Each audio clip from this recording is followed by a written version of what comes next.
পারে। আমার কিছু টাকা দিস বন্ধু। কিছু টাকা বলতে কয় টাকা লাগবে তোর? 20,000 টাকা দিলে হইব। এটা হইলে আমার একটু চলতে সুবিধা হইব। 20,000 টাকা তো আমারতে নাই, তো 10-15,000 দিমুনে, এটা লইস। আচ্ছা দিস বন্ধু, দিলে আমি বউ বাচ্চা লয়ে চলতে পারবো। চায়ের দোকানটা চালামু বন্ধু।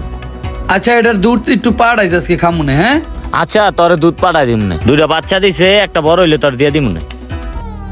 হ্যাঁ, জুয়া খেলতে খেলতে মাথা সমস্যা হয়ে গেছে, বুঝছেন ভাই? বিষয়টা এরকমই, নাইলে হ্যাঁ লোক খুব ভালো। ভাই ওভারঅল জুয়ার নেশায় এমন হয়ে গেছে ভাই। ছোট ভাইটা আইসে ওরে রেজাল্ট জানাইতে, ওরে ও চর মাইরা দিছে। ভাই আপনার খুঁজছিলাম ভাই। ওই বেটা, তুই আমার খুঁজছস মানে? তোর আমি খুঁজতে কইছি? বেদব জেনি কোন জায়গায় খালি টেকে টেকে করস, টেকে কি গাছে ধরে যা। ওর ভিতরে যে অনলাইন জুয়ার নেশাটা কিভাবে ঢুকলো আমরা কেউই জানি না। বড় ভাই হিসাবে ও যথেষ্ট পরিমাণে আমারে সম্মান করে, কিন্তু ওই দিন যে কি হয়েছে আমারেও ধাক্কা মারে বসছে। ভাই দেখেন কি করে। এ ভাই মোবাইলে এত কি করো?